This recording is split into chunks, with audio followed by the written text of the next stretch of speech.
Hello everyone, नमस्कार। आप सबका स्वागत है let's crack UPSC CSC Hindi में। मैं ललित यादव अपनी 11th क्लास के एनसीईआरटी का लास्ट चैप्टर यानी 10वां चैप्टर संविधान का राजनीतिक दर्शन का तीसरा भाग लेकर के आप सबके सामने उपस्थित हूँ। पिछली क्लास में आप सभी ने देखा कि कैसे जापान का संविधान बना और उसके संविधान ने वहाँ के लोगों की मानसिकता और उनकी प्रवृत्ति को कैसे बदला। साथ ही हमारे देश के संविधान को बनाने के लिए जो चीज़ें उसमें समाहित की गई थी उनका क्या महत्व था और एक संविधान किस तरीके से कार्य करता है और कैसे लोगों की या किसी देश की व्यवस्था को बदलता है या उसको बेहतर बनाता है। ये सारी की सारी चीज़ें हम पिछली क्लास में जान चुके हैं। आज की क्लास में हम उससे आगे की चर्चा विचर्चा करेंगे। संविधान सभा का क्या काम था, हमारे संविधान का राजनीतिक दर्शन वो क्या है, और भी बहुत सारी चीज़ों पर चर्चा करेंगे। तो उसको शुरू करने से पहले एक बार फिर से मैं इन्फॉर्मेशन देना चाहूँगा कि YouTube पर 30 घंटे की एक महा मैराथन क्लास है मेरी, जिसमें मैंने 6 से लेकर के 10th तक की कंप्लीट एनसीईआरटी करवाई है। उसको देख लीजिए, बहुत डिटेल में पढ़ाया है। अंतर्राष्ट्रीय संबंध की एक 22 घंटे की मेगा मैराथन है, उसको देख लीजिए। आपदा प्रबंधन, आंतरिक सुरक्षा और आपदा प्रबंधन की 30 घंटे की एक मेगा मैराथन है, उसको देख लीजिए। उसको मैंने अपडेट करके पढ़ाया है, तो आपका बहुत बड़ा एरिया वहाँ से कवर होगा, तो उनको देख लीजिएगा जल्दी जल्दी ही। कुछ ही दिनों में आप एम लक्ष्मीकांत की 32 घंटे की मैराथन और 60 घंटे की मेगा मैराथन देखेंगे। 11th क्लास का भी एक 60 घंटे का मेगा मैराथन आएगा। तो ये सारी की सारी क्लासेस आपको मिलेंगी। उसके लिए आप अपडेट रहना है, रेगुलर बने रहना है, या मेरा टेलीग्राम चैनल ज्वाइन कर लीजिए जिसका नाम है अनअकैडमी ललित यादव की पाठशाला। उस टेलीग्राम चैनल को ज्वाइन करेंगे तो वहाँ पर आपको सारे PDF, हर क्लास का नोटिफिकेशन और मेरा कॉन्टैक्ट डिटेल भी मिल जाएगा, तो आप मेरे से बात भी कर पाएंगे। ठीक है, चलिए क्लास स्टार्ट करते हैं बिना देरी किए। जो नए दोस्त हैं उनको मैं बता देता हूँ, मेरा नाम ललित यादव है।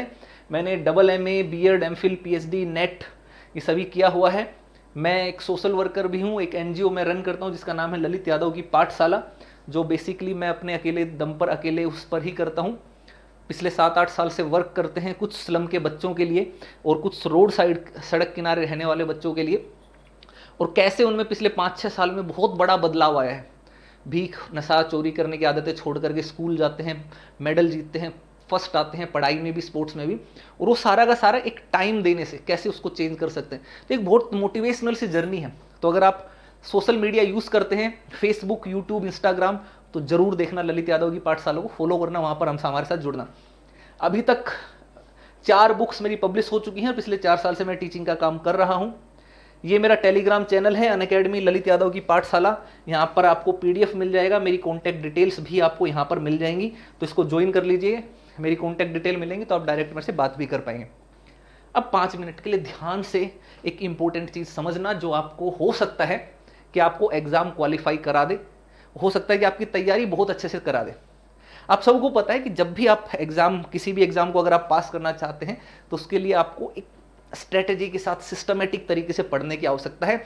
एक कॉन्सेप्ट बनाते हुए उस एग्जाम के लेवल की तैयारी करने की आवश्यकता है, और ऐसी चीज़ें क्लास से ज़्यादा बेहतर तरीके से संभव हो सकती पाती हैं जब आप क्लासेस करते हैं। तो अनअकैडमी आप सभी को इस तरीके की अपॉर्चुनिटी देती है कि भारत के सबसे बड़े ऑनलाइन लर्निंग प्लेटफॉर्म पर आप किसी भी कोर्स का सब्सक्रिप्शन ले सकते हैं, एडमिशन ले सकते हैं। एडमिशन और सब्सक्रिप्शन लेंगे यानी कि सब्सक्रिप्शन यानी कि वही एडमिशन, तो आपकी तैयारी बहुत अच्छे तरीके से हो जाएगी। फीस भी बहुत कम रहती है। बेनिफिट क्या है, अगर आप अनअकैडमी पर कोर्स ज्वाइन करते हैं तो डेली लाइव क्लास में आप अपने टीचर से कोई भी डाउट पूछ सकते हैं, और वो डाउट क्लियरिंग की सबसे बड़ी फैसिलिटी है, ये ध्यान रखिएगा। ठीक है, और उस डाउट क्लियरिंग से आपको होगा क्या, उस डाउट क्लियरिंग से आपको बेनिफिट ये होगा कि आप अपने किसी भी तरीके की सवाल का जवाब क्लास में ऑन द स्पॉट टीचर से ले पाएंगे। डेडिकेटेड डाउट क्लियरिंग सेशंस होते हैं, स्ट्रक्चर्ड कोर्स होता है, यानी कि एग्जाम के सिलेबस के अकॉर्डिंग क्लासेस होती हैं, बिल्कुल बेसिक से एडवांस स्टेप बाय स्टेप आपको पढ़ाया जाता है, तो बहुत अच्छे से एग्जाम की तैयारी हो जाती है एक सही समय में, और मल्टीपल टाइम का रिवीजन भी हो जाता है।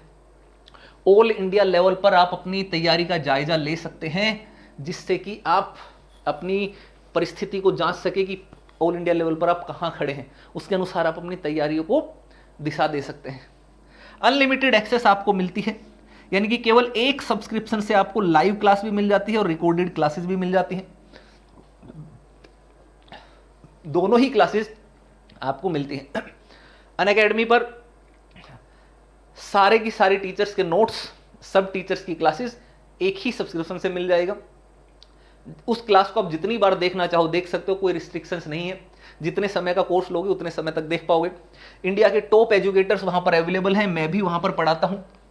करना क्या है, आपको अनअकैडमी का लर्निंग ऐप इंस्टॉल करना है, फिर यूपीएससी सीएससी का गोल सेलेक्ट करना है और गेट सब्सक्रिप्शन पर टच करना है। अगर आप कोई और एग्जाम की तैयारी कर रहे हैं तो यहां पर गोल आप अपने दूसरे एग्जाम का भी सिलेक्ट कर सकते हैं। जब गेट सब्सक्रिप्शन करेंगे तो आपके सामने एक इस तरीके की फील्ड, एक पेज ओपन होगा जिसमें आपको आइकॉनिक और प्लस कोर्स दिखेगा। आइकॉनिक और प्लस कोर्स में कुछ चीजें सेम हैं, कुछ चीजें अलग हैं। जैसे सभी टीचर्स दोनों में है, लाइव क्लास दोनों में होती है, टेस्ट सीरीज दोनों में है, अनलिमिटेड प्रैक्टिस दोनों में है, स्ट्रक्चर्ड शेड्यूल दोनों में है।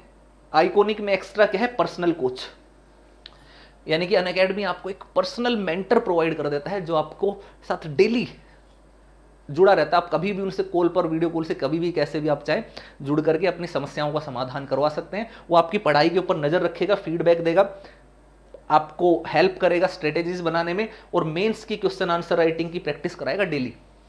अब मेंस की क्वेश्चन आंसर राइटिंग की प्रैक्टिस से ही दोस्त आप एग्जाम क्वालिफाई कर पाओगे, ये ध्यान रखना है आपको, ठीक है। और क्योंकि इसी से ही अच्छा नंबर मिलेगा, इसी से अच्छा रैंक लाओगे। तो ये ज्वाइन कर सकते हैं अनअकैडमी का कोर्स। आप ज्वाइन करेंगे तो जीएस का कोर्स अलग से ले सकते हैं, ऑप्शनल का कोर्स अलग से ले सकते हैं, और दोनों का कंबाइंड कोर्स भी ले सकते हैं, दोनों अवेलेबल हैं। लेकिन लेना, जब भी कोर्स लें तो 1 साल से कम नहीं लेना। 1 साल, 2 साल या 3 साल के कोर्स लेना। अगर आप रिवीजन करना चाहते हैं तो 1 साल के लिए लेना। अगर आप बिगिनर हैं तो 2 साल का कोर्स लेना। और अगर आप बिल्कुल जीरो से शुरू करना चाहते हैं, अगर आप कॉलेज में हैं या स्कूल में हैं, पढ़ रहे हैं, तो आपके लिए 3 साल का कोर्स बेस्ट है। ये फीस जो है जीएस के प्लस कोर्स की, इसमें मैं आपको डिस्काउंट दिला दूंगा, ठीक है। मेरी तरफ से आपको एक हेल्प हो जाएगी और वो डिस्काउंट रहेगा। अगर आप एडमिशन के टाइम उसके नीचे एक रेफरल कोड अप्लाई करना होता है, यहाँ पर, वहाँ पर अप्लाई करेंगे LYLIVE, तो आपको 10% का फीस में डिस्काउंट हो जाएगा। और डिस्काउंट के बाद आपकी 1 साल की, 2 साल की और 3 साल की ये फीस आपको रहेगी, ठीक है। रेफरल कोड याद रखना है LYLIVE, ये हमारी तरफ रेफरल कोड है, आपकी सफलता का रेफरल कोड है। हमेशा जिस एनर्जी और जिस डेडिकेशन से हम पढ़ाते हैं, उतना ही डेडिकेशन से आपकी हार्डवर्क, आपसे मेहनत मैं करवा दूंगा और आपको डायरेक्ट पर्सनली 1-to-1 में गाइड करता चलूंगा।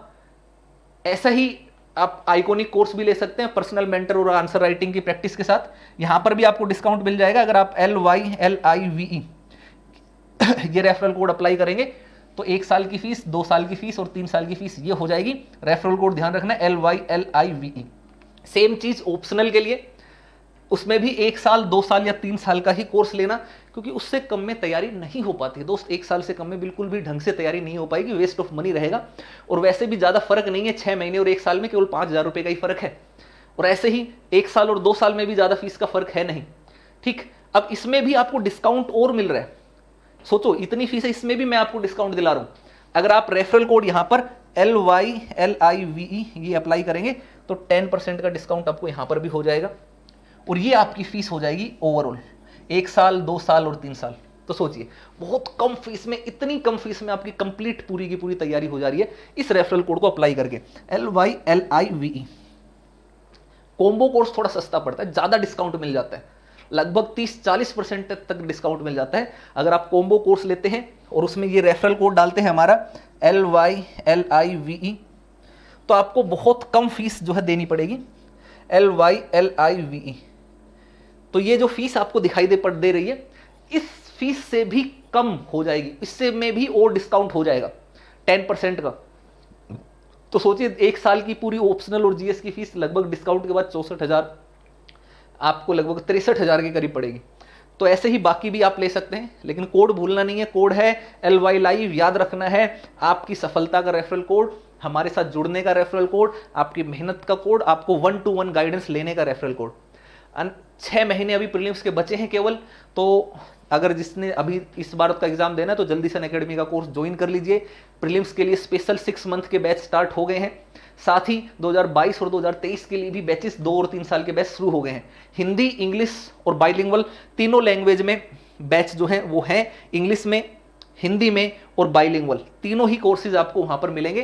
तो आप ज्वाइन कर सकते हैं। हर हफ्ते एक ना एक नया कोर्स बैच जो शुरू हो जाता है, हर हफ्ते बैच शुरू होता है। तो आपको बिल्कुल बेसिक से क्लासेस मिलेंगी।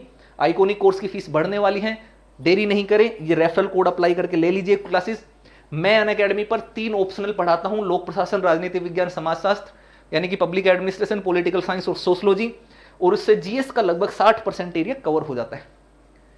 तो अगर आपको मेरी गाइडेंस चाहिए, हमारे साथ जुड़ करके आगे बढ़ना है, तो ये रेफरल कोड अप्लाई करना है LY लाइव। पीडीएफ के लिए आप ये चैनल ज्वाइन कर लीजिएगा, अनअकैडमी ललित यादव की पाठशाला। यहाँ पर आपको पीडीएफ मिल जाएगी सारी। पीडीएफ के साथ साथ मेरी क्लासेस का नोटिफिकेशन भी मिल जाया करेगा, क्योंकि यूट्यूब से कई बार नोटिफिकेशन नहीं आता है, लेकिन वहाँ पर क्लास शुरू होने से कुछ समय पहले नोटिफिकेशन लिंक पेस्ट कर दिया जाता है। साथ ही आपको मेरी कॉन्टैक्ट डिटेल्स भी मिल जाएंगी, ताकि आप मेरे से डायरेक्ट बात कर पाएँ, और सब्सक्रिप्शन से रिगार्डिंग संबंधित कोई भी समस्या हो आप मेरे से बात करके उसके बारे में जानकारी ले सकते हैं और मेरे से पर्सनल गाइडेंस ले सकते हैं। कोर्स लेने के बाद तो मैं आपको पूरा प्रॉपर स्ट्रेटेजी के साथ आगे लेकर के चलूंगा कि कैसे पढ़ना है, क्या पढ़ना है, कब क्या, उसमें मेरी पूरी हेल्प, पूरा सहयोग रहेगा और आपको बहुत बेहतर तैयारी करवा देंगे। टेलीग्राम चैनल याद रखिएगा, अनअकैडमी ललित यादव की पाठशाला। चलिए जी तो आगे बढ़ते हैं। हाउस द जोश, कैसा है जोश मेरे दोस्तों? ठंड के मौसम में जोश को ठंडा नहीं पड़ने देना है, जोश हमेशा हाई होना चाहिए। और अभी लगता है काफ़ी, जैसे आपका रिस्पॉन्स आया, जोश मज़ा नहीं आया, इतना कोई हाई जोश है नहीं। तो एक हाई जोश जरा हो जाए, जरा हाई सर के साथ एक हाई नोट पर क्लास स्टार्ट की जाए। हाउस द जोश, एक हाई जोश बिल्कुल बना करके रखना है। चलिए, तो पिछली क्लास से जहाँ पर हमने छोड़ा था वहीं से ही क्लास को अब हम कंटिन्यू करते हैं। अब सबसे पहले तो आप ये चित्र देखिए। जब ये चित्र देखेंगे तो आपको एक चीज समझ में आएगा कि यहाँ पर जवाहरलाल नेहरू कुछ भाषण दे रहे हैं और बाकी लोग वहां पर बैठ करके सुन रहे हैं। तो ये हमारे आजादी के समय तक की जो स्थिति थी, परिस्थिति थी, उस समय की फोटो ये है, जहां पर आपको बहुत सारी चीजें देखने को मिलती हैं।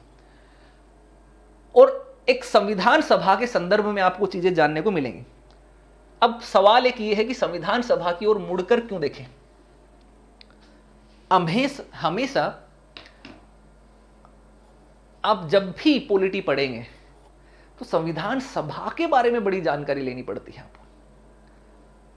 आप ऐतिहासिक पृष्ठभूमि पढ़ेंगे तो 1773 के एक्ट से लेकर के, जो रेगुलेटिंग एक्ट था, वहां से लेकर के आपको चीजें पढ़नी पड़ती हैं। और भारत की संविधान सभा, उससे जुड़ी हुई चीजें तो आपको खास करके बहुत ही ज्यादा पढ़नी पड़ती हैं। और हर बार, हर मामले में, चाहे वो प्रारंभिक परीक्षा हो या मुख्य परीक्षा हो, संविधान सभा से जुड़ा कोई ना कोई प्रश्न आ ही जाता है। ऐसे में बहुत सारे स्टूडेंट्स को लग सकता है कि यार इतने पुराने, बरसों पुरानी, दशकों पुरानी बातें होगी, उनका क्या लेना देना, क्यों पढ़े हम संविधान सभा? आज के बारे में पूछो ना कि वर्तमान में क्या हो रहा है, नागरिकता अधिनियम क्या है, किसान बिल क्या है, वर्तमान सरकार क्या है। कहाँ हमें उस बुढ़ापे में ले जाते हो, दादा परदादा परदादा के भी दादा के जमाने में, कि संविधान सभा के बारे में जानो। ये इस तरीके की चीजें मन में ख्याल आता है, थोड़ा कष्ट होता है, दर्द होता है कि यार इतना पढ़ना पड़ता है, इतना पुरानी चीज नहीं पढ़ना, बोरिंग चीज लगती है हमें। लेकिन ये चीज ध्यान रखना है कि उसी इतिहास से, उसी बैकग्राउंड से हम आज को समझ सकते हैं बेहतर तरीके से। अगर वो बुनियादी चीज, वो संविधान सभा की कार्य प्रणाली और उनके द्वारा संविधान बनाने की प्रक्रिया को अगर हमने समझ लिया, तो हम समझो कि हम अधिकतर मुद्दों को बहुत बेहतर तरीके से विश्लेषित कर सकते हैं, समझ सकते हैं, सही समझ विकसित कर सकते हैं।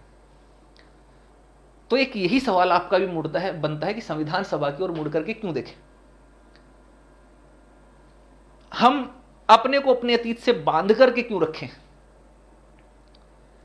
कानून और राजनीतिक विचारों के इतिहासकार के लिए यह बात ठीक हो सकती है कि वो पीछे मुड़कर देखें कि कानूनी और राजनीतिक विचारों का आधार कहाँ छुपा है।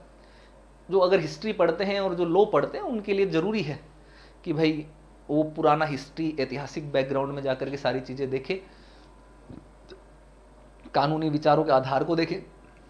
लेकिन जो राजनीति के विद्यार्थी हैं, जो पॉलिटिकल साइंस के स्टूडेंट हैं, पॉलिटी के स्टूडेंट हैं, या कुछ अन्य किसी भी क्षेत्र के, ज्योग्राफी के हैं, इकोनॉमिक्स के हैं, और किसी भी क्षेत्र के स्टूडेंट हैं, साइंस के हैं, तो उनके लिए संविधान निर्माताओं के सरोकार और मंशा को जानना क्यों जरूरी है?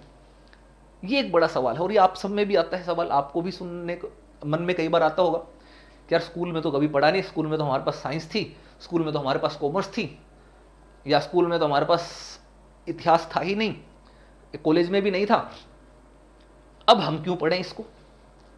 क्या महत्व है भाई इन पुराने दुराने इतने दशकों पुराने एक्ट और दशकों पुराने संविधान सभा के बारे में जान करके? क्यों पढ़ें आखिरकार? कोई इतिहास वाला है वो पढ़े ना, हमारे लिए क्यों थोप दिया? यार ये यूपीएससी ना बड़ा भेदभाव करते यार हमारे साथ। हम साइंस वालों को, इंजीनियरिंग वालों को, मेडिकल वालों को, कॉमर्स वालों को, इन लोगों को भी यार ये पढ़ने पर मजबूर करते हैं। यार गलत है यार, ये ऐसा नहीं होना चाहिए। ऐसे ख्याल, ऐसे भाव मन में आते हैं बहुत सारे स्टूडेंट्स के, तो उन भावों को थोड़ा सा शांति उनको देते हैं, उनको थोड़ा सा स्वाहा करते हैं और उनको श्रद्धांजलि देते हैं कि क्यों ये जरूरी है। ठीक है, कि क्यों नहीं बदली हुई स्थितियों पर गौर किया जाए और इस बात की नई परिभाषा बनाई जाए कि संविधान किन किन बातों में सही गलत का फैसला दे सकता है। तो इन सब के बारे में थोड़ा सा अच्छे से हम जानते हैं। सबसे पहले हम लेते हैं अमेरिका का उदाहरण। अमेरिकी संविधान जो है बहुत पुराना, सबसे पुराने संविधानों में से एक है। 18वीं सदी के उत्तरार्ध में लिखा गया, आप सभी को पता है। अब जो 18वीं सदी के समय में जो संविधान लिखा गया, तो उस युग के जो मूल्य और मानक थे वो आज के समय के मूल्य और मानक से तो अलग रहेंगे। अगर हम बात करें तो हम तो 21वीं सदी में आ रहे हैं, तो लगभग कितना 200, 250, 225 सालों का लगभग गैप आ गया है यहां पर। तो इतना ज्यादा समय आ गया, तो उस समय के जो मानक और मूल्य थे हो सकता है कि इस समय बदल गए हों, तो उनको आज के समय में मानना एक 21वीं सदी में उनका इस्तेमाल करना बेतुका कहा जा सकता है। ठीक है, तो अगर हम अमेरिका में होते और अमेरिका के संविधान की बात कर रहे होते तो हम कह सकते थे कि यार वो इतनी पुरानी चीजों को जानना सही नहीं, अभी नहीं, ठीक है। लेकिन हम भारत का अगर देखेंगे तो भारत का संविधान कोई इतना पुराना नहीं है कि दशकों हो गए होंगे। 1950 में ही लागू हुआ है, केवल 70 वर्ष के करीब, 71 वर्ष अभी हो जाएंगे। ठीक है, उतना ही समय हुआ है। हिंदुस्तान की स्थिति अलग है। यहां संविधान निर्माताओं के समय जो स्थिति थी और हम लोग आज जिन स्थितियों में रहते हैं उनमें कोई क्रांतिकारी बदलाव नहीं आया है। बिल्कुल सही। आपको क्या लगता है कि जब हम आजाद हुए और जब हमारा संविधान बना, उस समय की और आज की परिस्थितियों में क्या बहुत ज्यादा बदलाव आ गया? क्या गरीबी समाप्त हो गई भारत से? क्या भारत विश्व का सर्वश्रेष्ठ 3 महाशक्तियों में शामिल हो गया? क्या भारत में विभेद समाप्त हो गया? क्या भारत में अन्य प्रकार की जितनी भी समस्याएं थी, क्या वो सभी पूर्णतः समाप्त हो गई? तो आप देखोगे कि उसका उत्तर रहेगा नहीं। हां, कुछ चीजों में सुधार जरूर हमने किया है, जो कि एक नियम है, समय के साथ साथ चीजें सुधरती हैं, सुधारते चले जाते हैं। लेकिन पूर्ण रूप से कि बदलाव हो गया, एकदम पूरी परिस्थिति बदल गई हो, शासन व्यवस्था बदल गई हो, कि उस समय हमने लोकतंत्र को बनाया और अब हमारे पास तानाशाही आ गई हो या राजतंत्र आ गया हो, इस तरीके का कोई क्रांतिकारी बदलाव भारत में नहीं हुआ। परिस्थितियां अभी भी अधिकांशतः वैसी ही हैं जैसी कि संविधान सभा के निर्माण करते समय थी, या उनका थोड़ा सा एक अंदेशा हमें आज भी मिल जाता है। मूल्यों, आदर्शों और अवधारणाओं के लिहाज से हम लोग संविधान सभा की सोच और समय से अलग नहीं हो पाए। बिल्कुल सही है। तत्कालीन समय में जो हमारी संविधान सभा के जो मूल्य थे, जो आदर्श थे, जो अवधारणाएं थी, हम उनको आज भी अपनाते हैं और उन्हीं के अनुसार किसी मामले में अपना निर्णय, डिसीजन, अपना मत प्रकट करते हैं। मान लेते हैं कि हमारे उस समय संविधान निर्माताओं की जो सोच थी, उनका मूल्य था समानता का, हम आज भी समानता पर टिके हुए हैं, बल्कि समानता को और बेहतर बनाने की कोशिश करते हैं। उस समय की अवधारणाएं कि व्यक्तिगत स्वतंत्रता अधिक होनी चाहिए, राज्य की शक्ति के ऊपर नियंत्रण होना चाहिए, लोगों को स्वतंत्रता का अधिकार होना चाहिए, हम आज भी उन्हीं चीज़ों को मानते हैं। यानी कि उनकी जो सोच थी, उस सोच को हम आज भी अपने से पूर्ण रूप से अलग नहीं कर पाए। क्यों? क्योंकि वो आज भी प्रासंगिक हैं, आज के समय में भी आवश्यक हैं, बल्कि उनकी प्रासंगिकता तत्कालीन समय से आज के समय में और अधिक बढ़ गई है। तो इसीलिए हम उनको अपने आप से बिल्कुल अलग नहीं कर सकते। हमारे संविधान का इतिहास अब भी हमारे वर्तमान का इतिहास है। ये बहुत बड़ी लाइन है, बहुत गहरा शब्द है, और इससे आपका क्वेश्चन बन जाएगा। ये आपका क्वेश्चन बन गया, ध्यान रखिए। इसी तरीके की लाइन से एक प्रश्न बन जाता है यूपीएससी में, मेंस में। हमारे संविधान का इतिहास अब भी हमारे वर्तमान का इतिहास है। इसका मतलब यह है कि अब भी हम उन्हीं परिस्थितियों में उन्हीं मूल्यों को, उन्हीं विचारों के अनुसार काम करते हैं जो हमने संविधान निर्माण के समय प्रयोग किए थे, हमारे संविधान निर्माताओं के द्वारा प्रयोग किए गए थे। तो वो इतिहास लगातार दोहराता आ रहा है, उसमें हम बदलाव नहीं आ रहे, उसको हम बदल नहीं रहे, वो चल रहा है। हो सकता है कि हमारे कानूनी और राजनीतिक व्यवहार बर्ताव के पीछे जो असली बात है हमने उसे भुला दिया हो, कालक्रम में हमने उन्हें स्वाभाविक मान लिया हो। हमारे बहुत से कानूनी और राजनीतिक व्यवहारों के पीछे जो असली बात है वह पृष्ठभूमि में चली गई हो, यह हमारी चेतना के पर्दे से उतर गई हो। भले ही वही बात पहले हमारे व्यवहार बर्ताव की बुनियाद के रूप में स्वीकार की गई हो। इसका मतलब ये कि हो सकता है कि हमने बाहरी तौर पर उन चीज़ों को भुला दिया हो सकता है कि जो मूल्य और जो आदर्श और जो अवधारणाएं संविधान के बनाते समय थे, उन मूल्य और उन आदर्शों, उन अवधारणाओं को हम बाहरी तौर पर प्रयोग नहीं करते हो, या बाहरी तौर पर हम उसके बारे में समझ नहीं रखते हो, लेकिन हमारे व्यवहार में वो चीज़ें अंतर्निहित मिलती हैं, कहीं ना कहीं चीज़ें समाहित मिलती हैं। ये चीज़ ध्यान रखना है, हमारे व्यवहार बर्ताव के रूप में स्वीकार हमारे अंदर रहती हैं। जब तक सब कुछ ठीक ठाक चलता रहे तब तक भूले रहना हानिकारक नहीं होता, लेकिन जब संवैधानिक व्यवहार बर्ताव को चुनौती मिले, खतरा मंडराए या उपेक्षा हो, तब इन पर अपनी पकड़ बनाए रखना जरूरी हो जाता है। ऐसे में इन व्यवहारों बर्तावों के मूल्य और अर्थ को समझने के लिए संविधान सभा की बहसों को मुड़कर देखने के सिवा हमारे पास कोई चारा नहीं रहता। अब समझिए, मुद्दे की बात अब आई है यहां पर। सवाल यह था कि संविधान सभा की ओर मुड़ करके क्यों देखें।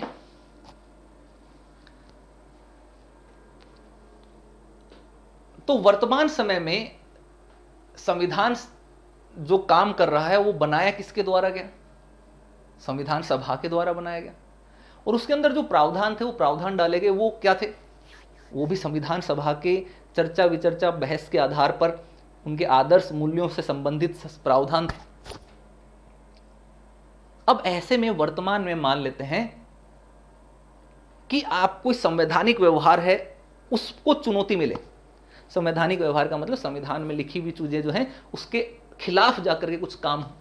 जैसे मान लीजिए संविधान में लिखा गया है कि सरकार 5 साल के लिए काम करेगी और हर 5 साल में इलेक्शन होगा, ये संवैधानिक व्यवहार हो गया।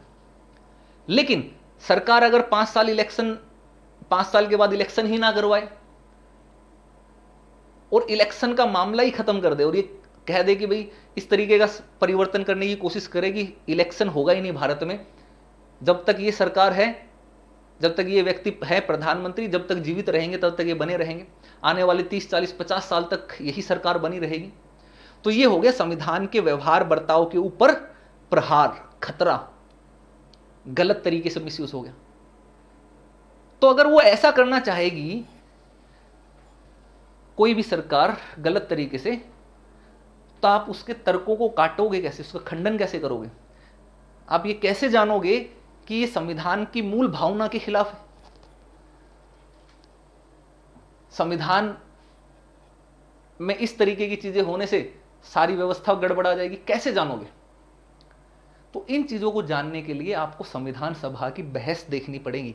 उनकी बहस जो थी उनको जानना पड़ेगा कि उस समय जब उन्होंने, हमारे संविधान निर्माताओं ने ये सिद्धांत अपनाया कि भारत में लोकतंत्र होगा, लोग इलेक्शन में वोट डालेंगे, वयस्क मताधिकार के आधार पर सरकार 5 साल के लिए चुनी जाएगी और हर 5 साल में नया इलेक्शन करके सरकार को जनता से जनादेश लेना पड़ेगा। तो उस समय उन संविधान निर्माताओं की मानसिकता, मनोवृत्ति क्या थी, ये चीज हमें जानने की आवश्यकता है। तो जब वो वहां पर जाओगे तब आपको पता चलेगा।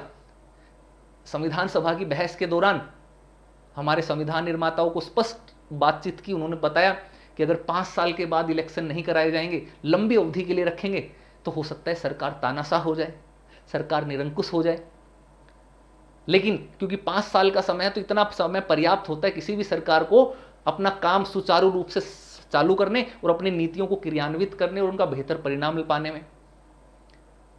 अगर 5 साल से कम समय रखते, 3 साल 2 साल, तो वो समय अल्पकाल का होता, उसमें सरकार अपनी नीतियां, अपने कार्य चीजों को ढंग से क्रियान्वित नहीं कर पाती, पैसे की बर्बादी अधिक होती। तो इसलिए 5 साल का निर्धारित समय रख दिया गया कि सरकार को पर्याप्त समय भी मिले लोगों के विकास करने के लिए, मदद करने के लिए, और इतना समय भी ना मिले कि वो अपने आप को निरंकुश साबित कर ले, तानाशाह बन जाए और वो जनता की उपेक्षा ना करने लग जाए। उसको जनता से, उसको ये चीज ध्यान में रहे कि वो सरकार तभी है जब तक जनता का समर्थन है। अगर जनता की सेवा नहीं करेगी तो मेवा नहीं मिलेगा, सेवा करोगे तभी मेवा मिलेगा। तो अगली बार अगर उसको सरकार बनानी है, सत्ता में आना है, तो उसको जनता की सेवा करनी ही पड़ेगी। तो संविधान निर्माताओं का एक मूल भावना ये थी कि 5 साल सरकार, कोई भी सरकार बन जाए, निकम्मी से निकम्मी सरकार बन जाए, उसको भी जनता की सेवा करनी पड़ेगी, क्योंकि सेवा नहीं करोगे तो अगली बार वोट नहीं मिलेगा, वोट नहीं मिलेगा तो सरकार नहीं बनेगी। तो कहने का मतलब यह है कि इन सभी चीजों को जब संवैधानिक व्यवहार के ऊपर कोई खतरा मंडराएगा, कुछ चुनौती हो दी जाएगी, तब आपको संविधान सभा की बहस को जानने की जरूरत पड़ेगी। फिर हमें पीछे मुड़ करके देखना पड़ेगा कि हमारे इतिहास में क्या था, क्या मूल भावना थी इस सिद्धांत के पीछे, और अब उस सिद्धांत को खतरा कैसे है, और अगर उसको खतरा हो रहा है तो उसको सही कैसे किया जा सकता है, क्या उपाय किए जा सकते हैं, अधिकार क्या है, ये सारी चीजें आपको देखने को मिलेंगी। संभव है इस क्रम में हमें और पीछे, यानी औपनिवेशिक भारत में जाकर के पड़ताल करनी पड़े।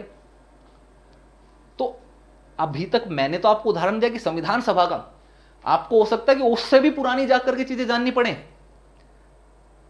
अभी जैसे लोकतंत्र का ही उदाहरण ले रहे हैं, डेमोक्रेसी का ही ले रहे हैं, तो हो सकता है कि आप और भी पुराने समय जाओ, विभाजन से पहले ही चले जाओ, जब ये पूरा भारत एक साथ होता था। ये पश्चिम बंगाल, यहां पर बांग्लादेश नहीं, ये पूरा बंगाल का एरिया होता था, ये पाकिस्तान नहीं बल्कि ये भी भारत का क्षेत्र होता था। पंजाब, राजस्थान का एक बहुत बड़ा हिस्सा यहां पर पाकिस्तान और भारत में मिक्स होता था। तो उस समय चले जाओ, तब उसमें भी आपको ये पता चलेगा कि जितने क्षेत्र जो ब्रिटिश भारत के क्षेत्र थे, ये जो जितने भी ब्रिटिश भारत के क्षेत्र थे, ठीक, और भी अन्य क्षेत्र, चाहिए फिर वो राजशाही वाले क्षेत्र रहे हों, उनमें हमने ये महसूस किया कि लोगों के पास तो शक्ति ही नहीं है। जहां पर राजा का शासन है वहां पर राजा अपनी मनमर्जी चलाता है, अजीमो शान शहंशाह बन करके मजे करता है ना, भोग विलास में रखता है, 10-10, 20-20, 30-30 प्रकार की रानियां वो रखता है, सैकड़ों किस्म के उसके शौक होते हैं, अलग अलग किस्म के। जनता से नहीं पूछा जाता, जनता के ऊपर ध्यान नहीं दिया जाता, जनता अपना शासक नहीं चुन पाती, जो जैसा बन गया वो बन गया, वंश परंपरा के आधार पर चला गया। अब बेचारी जनता क्या करे, त्राही माम त्राही माम। ऐसे ही अंग्रेजों की सरकार, अंग्रेज जो थे उनका प्रशासन भी ऐसा ही, उनको भी हमने नहीं चुना, जनता ने नहीं चुना, तो वो भी अपनी मनमर्जी का शासन चलाते, जब मर्जी आते उसकी पिटाई कर देते, जब मर्जी आते उसको मार देते, जो बात नहीं मानता तो पकड़ करके जेल में डाल देते, घृणा दिखाते, हमें गंदी, हमारे मतलब एक गलत नजरिए से हमें देखते, बोलते ब्लडी ब्लैक इंडियंस, इस तरीके का उनको व्यवहार होता था। हम तुम्हारी चमड़ी उधेड़ लेगा। पुरानी फिल्में अगर आपने देखी हो या पुराने सीरियल्स देखे हो जिसमें अंग्रेजों के जमाने की चीजें होती हैं, तो उसमें आप देखोगे कि अगर कोई बात नहीं मानता था उनकी तो इसी तरीके से बोलते थे, क्योंकि उनको पता था अंग्रेजी तो समझ में आती नहीं है भारतीयों को, सभी को, कुछ को आती, सभी को नहीं आती, तो उनको समझाना है तो हिंदी में ही बोलना पड़ेगा। तो उनको हिंदी का एक्सेंट जो था वो ऐसे ही तरीके से आता था। इसी तरीके से फिर वो हमारे ऊपर अत्याचार करते थे। तुमको लगान देना ही पड़ेगा, लगान नहीं दोगे तो पूरा गांव जला दिया जाएगा। पीटर गोम्स नाम है हमारा, मतलब ऐसे होते थे। युग एक सीरियल आता था, उसमें पीटर गोम्स कुछ कोई होता था, तो वही याद है, बचपन में उसी तरीके से देखते थे। तो उस समय हमें समझ में आया कि भाई लोगों के हाथ में पावर नहीं है, शक्ति नहीं है, इसलिए ये सारी समस्याएं हो रही है, इसलिए हमारे ऊपर इस तरीके का शासन हो रहा है, इसलिए हमारे ऊपर अत्याचार हो रहा है। तो इसीलिए इन सभी चीजों से सीख लेते हुए हमारी संविधान सभा ने क्या किया कि ना तो निरंकुश सत्ता बनाई, ना ही राजा का शासन रखा, लोगों का शासन रख दिया। जनता को पावर दे दी कि लो भाई जनता मिलकर के चुनेगी सरकार, और समय समय पर चुनते रहना पड़ेगा, कोई निरंकुश नहीं हो सकता, ताकि लोग, जनता जो है वो बेहतर अधिकारों का लाभ उठा सके, ज्यादा बेहतर तरीके से अपना जीवन यापन कर सके, देश का विकास अच्छे से हो सके। लोकतंत्र लाने का कारण यही। तो कहने का मतलब हम पुरानी चीजों में जाएंगे, जितना ज्यादा जाएंगे वहीं से ही हमारे आज की वर्तमान की समस्याओं का समाधान हमें मिल जाएगा। बहुत सारी चीजें आपको वहीं से जाननी पड़ेगी। जैसे आप एथिक्स की बात करते हैं, कोड ऑफ कंडक्ट की बात करते हैं, मोरालिटी की बात करते हैं, जीएस का पेपर नंबर 4 में आप पढ़ते हैं एथिक्स पूरा का पूरा। जॉब जब आपको मिलती है, नौकरी मिलती है, सिविल सेवक बनते हो या कोई भी सर्विस में जाते हो, तो वहां पर कोड ऑफ कंडक्ट होते हैं, आपकी सर्विस के कुछ रूल होते हैं, रूल रेगुलेशन होते हैं कि आपको इस तरीके का आचरण करना है, भ्रष्टाचार नहीं करना, गबन नहीं करना, लोगों की मदद करना है। अब ये आया कहां से? अगर मान लो ये चीज जानने लगो कि किधर से आए, तो आपको तो पुराना जाना पड़ेगा ना। अब आप देखोगे कि हाँ संविधान ने डाले, लेकिन संविधान ने भी कहां से लिए, तो उसके लिए और पुराना जाना पड़ेगा। 1773 के एक्ट पे जाओगे, रेगुलेटिंग एक्ट, वहां पर जाकर के पता चलेगा कि हाँ वहां से कोड ऑफ कंडक्ट शुरू हुआ, क्योंकि कंपनी के जो अधिकारी थे, ईस्ट इंडिया कंपनी के अधिकारी, वो उस समय भ्रष्ट हो गए थे, वो ज्यादा भ्रष्टाचार गबन करने लगे थे, तो इसलिए उस समय कोड ऑफ कंडक्ट लाया गया उनको रेगुलेट करने के लिए। एथिक्स की उत्पत्ति वहां से होने लगी, प्रशासन में नैतिकता। तो ये सारी चीजें हम जब पुरानी चीजों में जाते हैं, उनकी जांच पड़ताल करते, तब हमें ज्यादा बेहतर तरीके से समझ में आती है कि इनका मतलब क्या है, क्यों ये जरूरी है, क्यों ये आवश्यक है। इसीलिए अपने संविधान के मूल में निहित राजनीतिक दर्शन को बार बार याद करना और उससे टटोलना हमारे लिए जरूरी है। इसीलिए वर्तमान को समझने के लिए और बेहतर सुधार करने के लिए हमें हमारे संविधान के इतिहास को समझना बहुत जरूरी है। पुराने समय में जाना और उसको बहुत अच्छे से समझते हुए चीजें करते चले जाना जरूरी है। तो बात कर लेते हैं राजनीतिक दर्शन। एक बार फिर से वही आ गया। आपको राजनीतिक दर्शन में पहले पार्ट में समझा भी चुका हूं बहुत डिटेल में, तीसरे पार्ट में एक बार फिर से आ गया कि भारत के संविधान का राजनीतिक दर्शन आखिरकार है क्या। तब एक वर्ड में तो हम इसको डिफाइन नहीं कर सकते। भारत के जो पॉलिटिकल फिलोसॉफी है, जो राजनीतिक दर्शन है, उसको हम एक शब्द में निर्धारित नहीं कर सकते। इसके लिए थोड़ा सा एक जटिल लाइन है, उसको आपको समझना होगा और वहीं से ही हम चीजें देखते हुए चलेंगे। हमारा संविधान किसी एक शीर्षक में अटने से इनकार करता है, क्योंकि यह उदारवादी, लोकतांत्रिक, धर्मनिरपेक्ष, संघवादी, सामुदायिक जीवन मूल्यों का हामी, धार्मिक और भाषाई अल्पसंख्यकों के साथ साथ ऐतिहासिक रूप से अधिकार, वंचित वर्गों की जरूरतों के प्रति संवेदनात्मक तथा एक सर्वसमान सामान्य राष्ट्रीय पहचान बनाने को प्रतिबद्ध संविधान है। इसका मतलब यह है कि भाई हम हमारे संविधान को डिफाइन कोई एक वर्ड में, एक शब्द में नहीं कर सकते हैं। उसमें तो बहुत सारी चीजों का समावेशन है। जैसे समानता है, तो समानता के साथ साथ वंचित वर्गों के उत्थान के लिए आरक्षण का भी प्रावधान वाला है। इस तरीके की सकारात्मक समानता को हमने लिया, सकारात्मक धर्मनिरपेक्षता को हमने अपनाया। साथ ही बहुसंख्यकों के अत्याचार से बचाने के लिए अल्पसंख्यकों को भी अधिकार विशेष तौर पर अलग से दिए गए।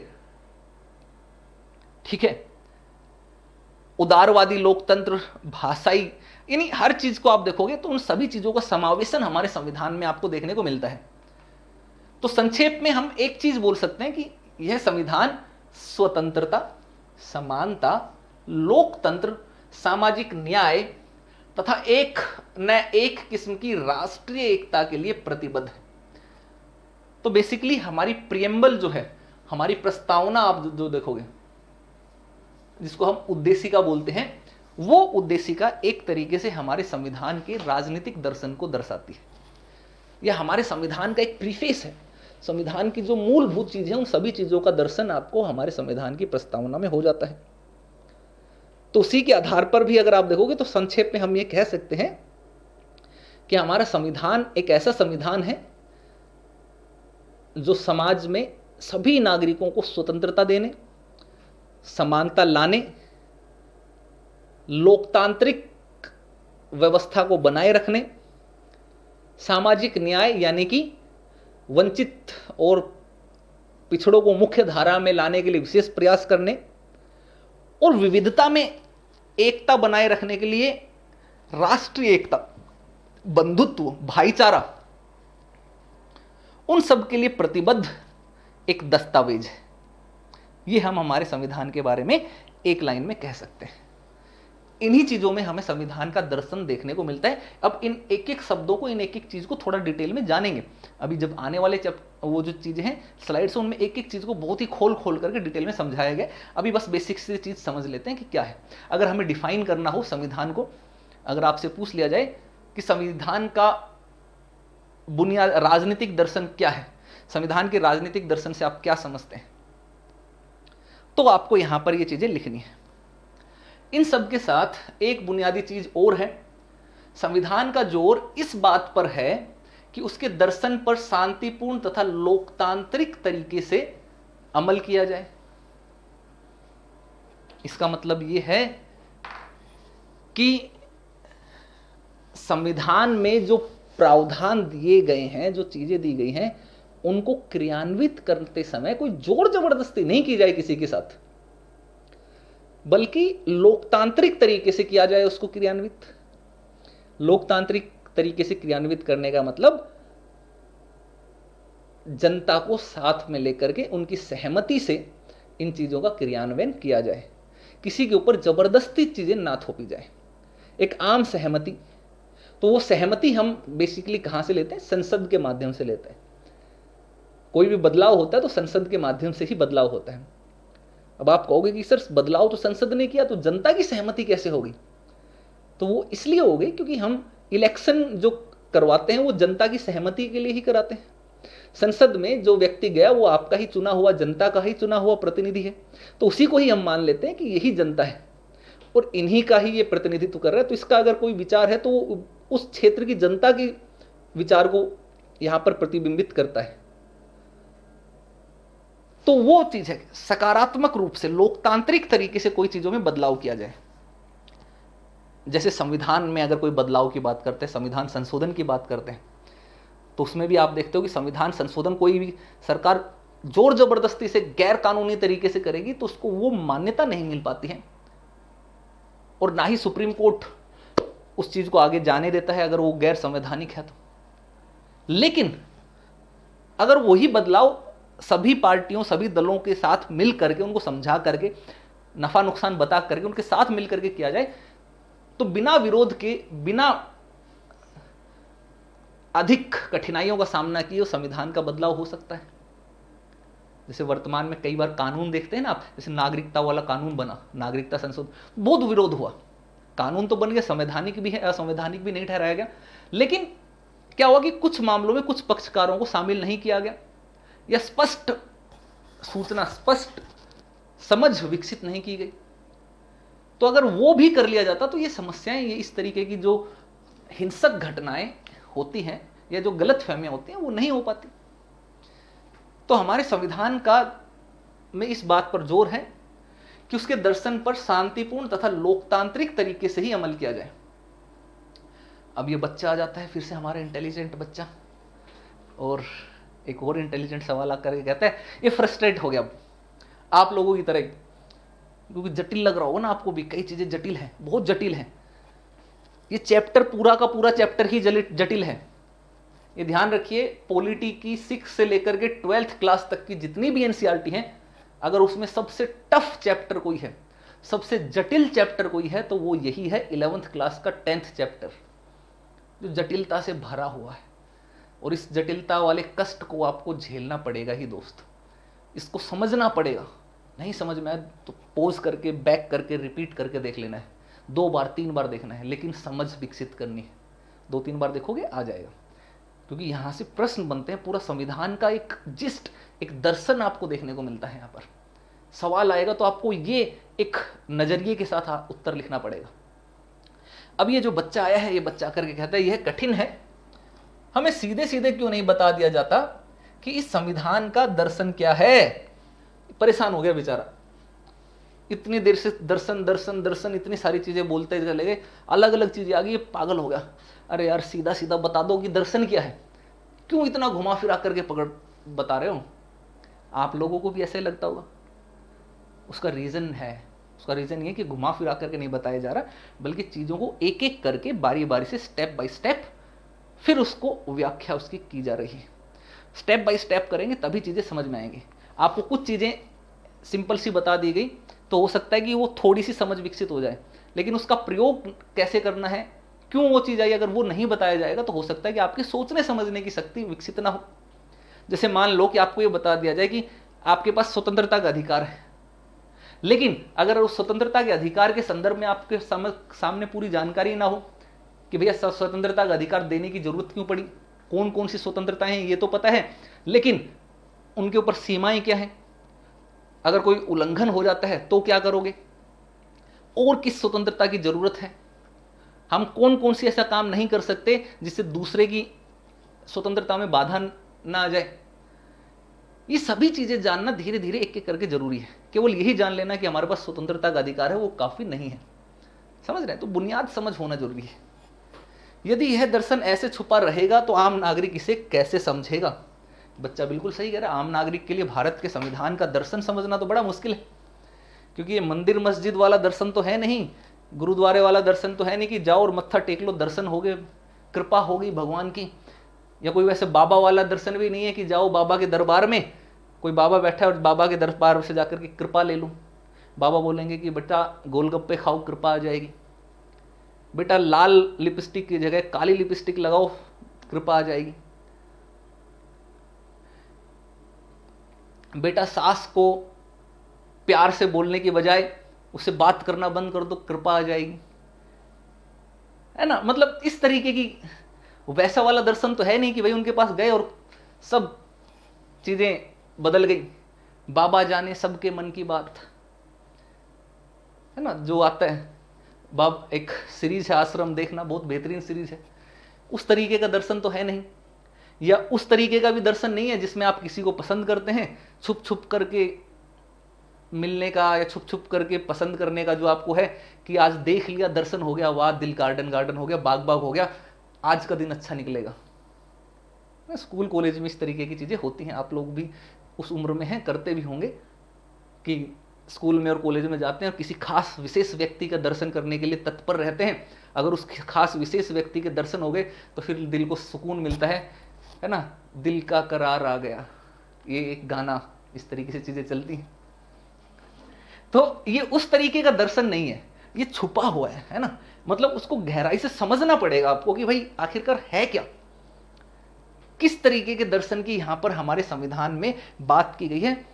जब आप लोग जो यूपीएससी के एस्पिरेंट हैं, जो पढ़ रहे हैं, क्लास में देख रहे हैं, उनमें से बहुत सारे लोगों को ये चीज अभी भी नहीं समझ में आ पा रही, तो एक बेचारा सामान्य नागरिक जो इन चीजों से जिसका कोई लेना देना नहीं है, वो कैसे समझेगा कि हमारे संविधान का दर्शन क्या है। तो ये एक जायज जेन्युइन सवाल है, ये बच्चा बेचारा बिल्कुल सही सीधा सवाल इसने पूछा। तो अब आ जाते हैं उस दर्शन की कुछ चीजों के ऊपर।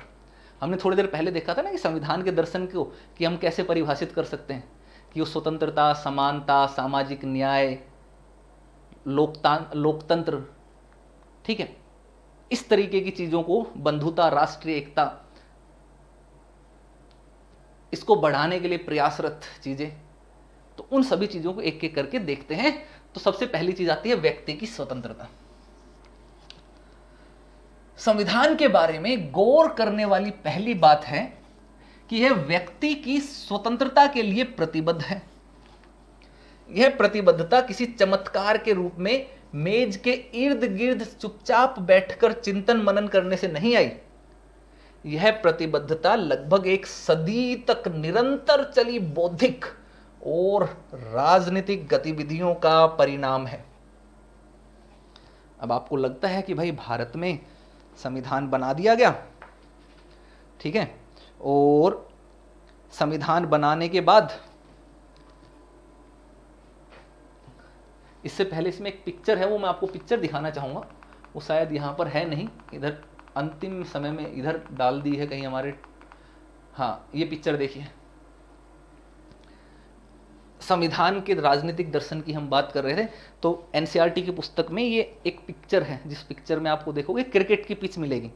इस क्रिकेट की पिच पर देखो, यहाँ पर एक ये बैट्समैन बैटिंग करता हुआ मिलेगा, ये बॉलर बॉलिंग करता हुआ मिलेगा, यहाँ पर नॉन स्ट्राइकर पर है, बाकी सब लोग दाएं बाएं खड़े हैं, ठीक। और दाएं बाएं खड़े होकर के क्या कर रहे हैं, फील्डिंग कर रहे हैं। और ये व्यक्ति, ये महाशय हैं, ये अंपायर है। तो इस चीज को देखने से आपको ये पता चलेगा कि मैदान में, खेल के मैदान में जो भूमिका अंपायर की होती है, ठीक है, जो भूमिका अंपायर की होती है, वही भूमिका हमारे देश में लोकतंत्र की है। यानी कि संविधान, एक तरीके से आप देखोगे तो संविधान एक ऐसा अंपायर है जो उन सभी के ऊपर कंट्रोल रखता है, सभी को नियम कायदे कानूनों में बांधे रखता है और सभी उसके अनुसार काम करते हैं। खेल के मैदान में देखा ना कि अगर मान लीजिए बॉलर है, अगर वो अपनी निर्धारित लाइन के बजाय आगे, एक लाइन से आगे पैर डाल करके बॉल डालेगा तो वो नो बॉल हो जाती है, गलत हो जाती है, तो अंपायर उसको नो बॉल दे देता है। उस नो बॉल पर बैट्समैन आउट नहीं होता है। तो इसका मतलब अगर किसी ने गलत तरीके से काम करने की कोशिश की तो संविधान उसको रोक देता है। ऐसे ही अगर बैट्समैन खेल रहा है और वो बोल्ड हो गया, विकेट के ऊपर बॉल लग गई, तो अंपायर उसको आउट देगा। बैट्समैन ऐसे नहीं कह सकता ना मैं तो नहीं खेलूंगा, मैं तो आउट नहीं हूं, मेरा बैट है, मेरी बॉल, मैं तो और 3-4 बार खेलूंगा, मैं आउट नहीं हूं। गाँव में ऐसा होता है, खेलते हैं बचपन में, गली मोहल्ले का क्रिकेट खेलते हैं तो आप ऐसे ही करते भी हैं। आप जिसका बैट बॉल होता है वो कितनी भी बार आउट हो जाए, आउट मानते ही नहीं है। हमारे साथ तो बड़ा हुआ है, हम देखते थे, खेलते थे, तो जिसके पास बैट बॉल होता था वो आउट ही नहीं मानता था। हमें बड़ा गुस्सा आता था, यार इतनी बार आउट हो गया, अब भी आउट नहीं मान रहा। और मजबूरी में हमें खेलना भी पड़ता था उसके साथ, क्योंकि बैट बॉल उसी के पास। अब क्या करें, अब उसका बैट बॉल है तो बात भी माननी पड़ती। लेकिन क्या भारत में सरकार ऐसी कर सकता है कि जो सरकार है वो जैसे चाहे अपनी मन मर्जी से लोगों को विवश कर दे काम करने के लिए, बात मानने के लिए? नहीं कर सकती, क्योंकि उस यहाँ पर एक रेफरी के रूप में संविधान खड़ा है, वो उसके ऊपर कुछ निर्धारित सीमाएं लगाता है, सभी लोगों के अधिकारों की रक्षा करता है, बराबर रखता है, सबको मौका देता है। तो एक रेफरी की भूमिका, एक अंपायर की भूमिका जो है वो संविधान निभाता है। ये चीज आपको यहां पर समझनी है। चलिए अब बात कर लेते हैं समानता के ऊपर। हम समानता की बात कर रहे थे। समानता, संविधान में आपको समानता देखने को मिलती है। और जैसे ही जब भी आप समानता देखेंगे तो आपके मन में एक ख्याल आएगा कि हमारे संविधान निर्माता थे, संविधान सभा में बैठे, कुर्सी टेबल मेज पर बैठे, चर्चा विचर्चा की, बातचीत की और समानता दे दी, समानता का अधिकार दे दिया। लेकिन ये ध्यान रखना है कि कोई ये साल 2 साल में बनने वाला कॉन्सेप्ट नहीं था, एकदम से उपजने वाला कॉन्सेप्ट नहीं था। इस दर्शन के पीछे पिछले 1 सदी, कई सदियों की, कई दशकों की चिंतन मनन की प्रक्रिया थी। कब से? जब से हम औपनिवेशिक शासन के अंतर्गत थे, हम गुलाम थे, जब से, तभी से ही हमें ये चीजें समझ में आने लगी थी कि व्यक्तिगत स्वतंत्रता होना बहुत जरूरी है, क्योंकि अगर वो नहीं हुई तो व्यक्ति अपना सर्वांगीण विकास नहीं कर पाएगा, देश विकास नहीं कर पाएगा और निरंकुश सत्ता बनी रहेगी, जिससे केवल कुछ ही लोगों का शासन होगा और कुछ ही लोगों का भला होगा। अधिसंख्यक लोग, अधिकतर जो जनता, आम लोग हैं, वो एक नारकीय जीवन जीने के लिए मजबूर हो जाएंगी, जिसको हम मानवीय जीवन नहीं कह सकते, एक पशु तुल्य जीवन जीने के लिए मजबूर हो जाएंगे। तो ये बहुत लंबा समय से किया गया विचार विमर्श था। अब आप यहां पर राजा राम मोहन राय की चित्र देखेंगे तो आपको पता चलेगा कि इनको आधुनिक भारत का निर्माता कहा जाता है। इतिहास जब आप पढ़ते हैं तो आपको उसमें पढ़ने को मिलेगा राजा राम मोहन राय के बारे में, आधुनिक इतिहास, आधुनिक भारत के निर्माता इनको कहा जाता है। अब ऐसा क्या किया उसको समझते हैं कि स्वतंत्रता आखिरकार आई कहां से। अभी तक तो आपको यही लगता है कि संविधान सभा के द्वारा ही आई, संविधान ने ही दिया, लेकिन स्वतंत्रता को समझिए उससे बहुत पहले उसके ऊपर विचार होना शुरू हो गया था। 19वीं सदी के शुरुआती समय में राजा राम मोहन राय ने प्रेस की आजादी की काट छांट का विरोध किया था। अभी आप प्रेस की आजादी को आर्टिकल 19 में देखते हैं। आर्टिकल 19 एक के अंदर जो 6 स्वतंत्रताएं हैं उसके अंतर्गत आप देखते हैं प्रेस की फ्रीडम। और आपको लगता है कि संविधान सभा ने चर्चा विचर्चा करके बना दिया, लेकिन वो चर्चा विचर्चा के लिए उन्होंने कितना लंबा प्रोसेस का सहारा लिया, कितने लंबे समय की प्रक्रियाओं से अवधारणा निर्मित करते हुए, शिक्षा लेते हुए उसका प्रयोग किया, ये नहीं देखते। जिस प्रेस की स्वतंत्रता की हम बात कर रहे हैं उसको लिए सबसे पहले अगर हम बात करते हैं तो राजा राम मोहन राय ने उस समय आवाज उठा दी थी अंग्रेजों के खिलाफ, 19वीं सदी के प्रारंभ में ही। यानी कि संविधान बनने से आप देखो 1.5 सदी पहले हम बात कर लेते हैं, ये घटना हुई। अंग्रेज की सरकार उस समय प्रेस की आजादी पर स्वतंत्रता लगा रही थी। अब यहां पर वो वाली प्रेस मत समझ रहे ना कि जिससे आप वो कपड़े करते ना, कपड़े रख करके फिर प्रेस करते हैं, ये वो वाली प्रेस की बात नहीं कर रहे, यहां पर मीडिया की बात हो रही है। प्रेस का मतलब मीडिया, जो अखबार, न्यूज़पेपर, कलम, कागज होते थे उस समय, और रेडियो होता था, वो प्रेस के अंतर्गत आता था। बाद में धीरे धीरे तकनीक के विकास के साथ टेलीविजन, सोशल मीडिया, ये सब उसमें उसी प्रेस का हिस्सा बनता चला गया। तो यहाँ पर उस प्रेस की बात हो रही है। अंग्रेजी सरकार जो है वो प्रेस की आज़ादी के पर वो लगा रही थी। क्यों? रीज़न क्या था कि हमारा जो प्रेस थे, जो यानी अखबार थे, उस अखबारों में अंग्रेजों की गलत नीतियों के खिलाफ लिखा जाने लगा था। लोगों को जागरूक करने के लिए उसमें सारी जानकारी दी जाने लगी कि अंग्रेज तो बड़े खतरनाक किस्म से हैं, कैसे इनसे बचा जाए, किस तरीके के अधिकारों की मांग की जानी चाहिए, कैसे हम आज़ाद होने की कोशिश करें। लोग अपने अपने विचार वहाँ पर प्रस्तुत करने लगे। तो अंग्रेजों को डर लगने लगा कि भाई अगर ऐसे तो प्रेस चलती रही, ऐसे तो मीडिया चलती रही, अखबार छपते रहे, लोग ऐसे लिखते रहे अपनी मर्जी से स्वतंत्र होकर के, तो बड़ी जल्दी अंग्रेजों को भारत छोड़ करके जाना पड़ेगा, हिंदुस्तान एक हो जाएगा। और जबकि अंग्रेजों को तो हिंदुस्तान को एक रहने नहीं देना था, वो तो उनके ऊपर शासन करते और ज़्यादा शासन करना चाहते थे। तो उन्होंने क्या किया? उन्होंने कहा कि चलो समस्या की जड़ को ही समाप्त कर देते हैं, ना रहेगा बांस ना बजेगी बांसुरी, प्रेस ही स्वतंत्रता ही खत्म कर देते हैं, उसके ऊपर लिखने वाले आर्टिकल्स के ऊपर ही प्रतिबंध लगा देते हैं। केवल सरकार के पक्ष में अगर बातें लिखनी है तो लिखो, अंग्रेजों के पक्ष में जो बातें लिखनी है तो लिखो, बाकी चीजें नहीं लिख सकते, इस तरीके की चीजें डाल देते हैं। तो लोगों के मन में उल्टे ख्याल नहीं आएंगे, लोग भड़केंगे नहीं, लोग एकजुट नहीं होंगे और अंग्रेजों का शासन चलता रहेगा। इस तरीके की कोशिश वहां पर की गई थी। राजा राम मोहन राय ने आवाज उठा दी उसके खिलाफ। और राम मोहन राय का तर्क था कि जो राज्य व्यक्ति की जरूरतों का ख्याल रखता है उसे चाहिए कि वह व्यक्ति को अपनी जरूरतों की अभिव्यक्ति का साधन भी प्रदान करे। अंग्रेज उस समय ये बोलते थे कि भारतीय लोग असभ्य हैं, अशिक्षित हैं, अंग्रेज लोग उनको सभ्य बनाने आए हैं, हम उनकी जरूरतों को उनको और अधिक सभ्य और अधिक विकास देने के लिए आए हैं।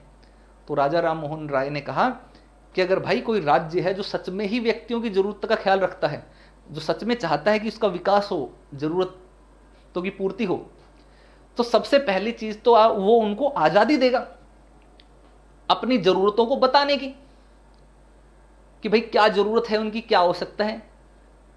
अब अगर आप उनको आजादी ही नहीं दे रहे हो अपनी जरूरतें बताने की, तो फिर काहे का राज्य, काहे का भला करने वाला राज्य, और काहे का लोगों को एंटाइटल्ड करने या लोगों को प्रबुद्ध बनाने वाला या सभ्य बनाने वाला राज्य। ये तो एक केवल दिखावा हो गया, ये तो एक तरीके से भारतीयों को हमेशा गुलाम बनाए रखने की साजिश हो गई, जिसको कहते हैं ना कि बाहरी आवरण ओढ़ लेना, मुखौटा, बाहर से कुछ अंदर से कुछ। तो ये बात राजा राम मोहन राय ने वहां पर कही।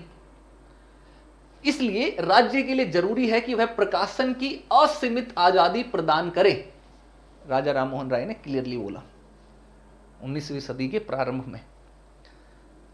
कहा भाई हम अपनी जरूरतें कहां से कैसे बताएंगे सरकार को या लोगों को, किस तरीके से हमारी जरूरतों के बारे में पता चलेगा? वो तभी पता चलेगा ना जब हम लिखेंगे, हम बताएंगे, मांगेंगे, डिमांड करेंगे कि भाई हमारी जरूरत है कि हमें आजादी चाहिए, हमारी जरूरत है कि हमें समानता चाहिए, हमारी जरूरत है कि हमें अधिकार चाहिए। अब वो कैसे पता चलेगा लोगों तक, जनता तक, अंतरराष्ट्रीय स्तर पर सब तक कैसे पहुंचेगा? तभी पहुंचेगा जब प्रेस स्वतंत्र होगी, मीडिया स्वतंत्र होगी। तो राजा राम मोहन राय ने उस समय प्रेस की असीमित, अनलिमिटेड फ्रीडम की उन्होंने बात की, असीमित स्वतंत्रता की बात कही। पूरे ब्रिटिश शासन के दौरान भारतीय प्रेस की आजादी की मांग वो निरंतर उठाते रहे। आश्चर्य नहीं कि आज अभिव्यक्ति की स्वतंत्रता हमारे संविधान का अभिन्न अंग है। तो आर्टिकल 19 जिसकी हम बात करते हैं, अभिव्यक्ति की स्वतंत्रता, तो उसकी उत्पत्ति आपने कहां से देखी दोस्त? उसकी उत्पत्ति आपने देख ली जब राजा राम मोहन राय ने प्रयास किया प्रेस की आजादी को बनाए रखने का। तो हमारे संविधान निर्माताओं ने भी उसी अवधारणा को अपनाया कि अभिव्यक्ति की आजादी होनी चाहिए, और उसी अवधारणा के आधार पर संविधान में आर्टिकल 19 डाल दिया, और उसके तहत विभिन्न विभिन्न प्रकार की स्वतंत्रताएं आपको डाल दी।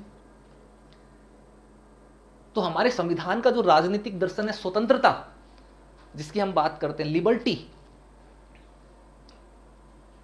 वो कोई एक बार में पैदा होने वाली वस्तु या कॉन्सेप्ट नहीं है, और वो काफी पुराना, उसके लिए हमें बहुत पुराने बैकग्राउंड, बहुत लंबे समय से हम उसके ऊपर चर्चा विचर्चा करते आ रहे थे, समझ विकसित करते आ रहे थे, एक अवधारणा के रूप में उसको प्रयोग करते आ रहे थे, और उसी के आधार पर हमने हमारे संविधान में आर्टिकल 19 जोड़ा। तो इसीलिए हमें जरूरत पड़ती है हमारी ऐतिहासिक पृष्ठभूमि को जानने की। अगर आप ये नहीं जानते तो डायरेक्टर मैक्सिमम लोग तो लिखते थे कि हाँ भाई संविधान ने हमें अभिव्यक्ति की आज़ादी दी, लेकिन भाई क्या संविधान में एकदम से टपक थोड़ी पड़ी अभिव्यक्ति की आज़ादी?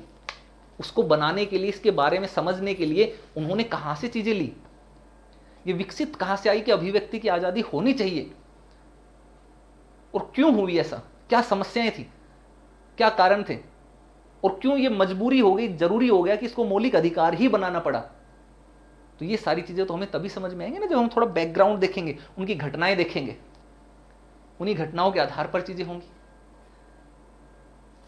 हो सकता है ना, जैसे कि अगर आप देखते हैं कि कई बार घर वाले किसी के ऊपर बहुत ज्यादा कंट्रोल, रिस्ट्रिक्शन लगा देते हैं अपने परिवार में किसी एक व्यक्ति पर। मान लीजिए एक व्यक्ति है,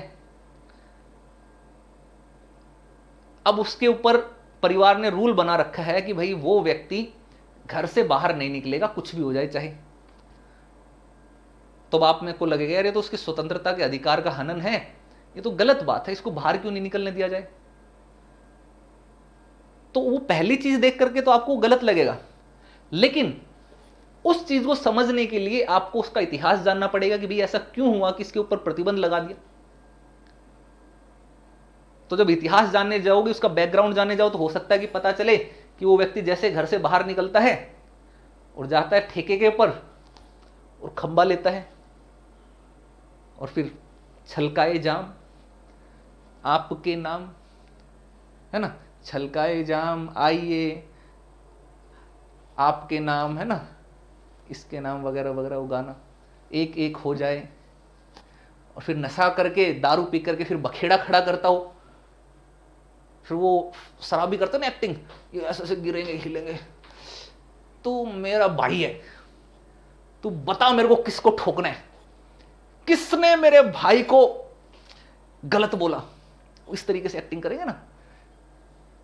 गांव के बीच में घुसेंगे जाएंगे वो धर्मेंद्र वाली स्टाइल में, गांव वालों सुनो, ये मौसी मेरे शादी नहीं होने दे रही वगैरह वगैरह, ना, दारू लेकर के डीजे पर नाचने पहुंच जाएंगे। किसी का विवाह हो रहा है और वो हो सकता है कि वो किसी का प्रेमी या प्रेमिका रही हो और उसके साथ उसका विवाह ना हो, दारू लेकर के पहुंच जाएंगे, तेरे इश्क में नाचेंगे, है ना, तूने तड़पाया है तो इसको तड़पाएंगे। कहने का मतलब एक तांडव, गलत तरीके की चीजें करने का उसकी आदत रही हो, तो ऐसे में परिवार की बेइज्जती है, उसकी भी पिटाई हो जाती है और उसके कारण परिवार की भी बदनामी है और उस व्यक्ति की जान को भी खतरा हो जाता है बार बार। तो उस समस्या से निपटने के लिए परिवार ने क्या निर्धारित कर दिया, एक अवधारणा बना ली कि भैया ये बाहर निकलेगा तो परेशानी होगी, दिक्कत करेगा, पंगे करेगा, तेरे इश्क में नाचेगा तो इसकी जान जाने का खतरा रहेगा, हमारी बेइज्जती होने का खतरा रहेगा, तो इसको घर में ही रखो, घर से बाहर ना जाने दो।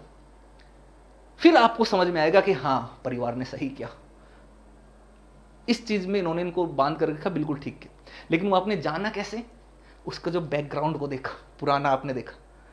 अगर वो नहीं समझते तो नहीं जानते।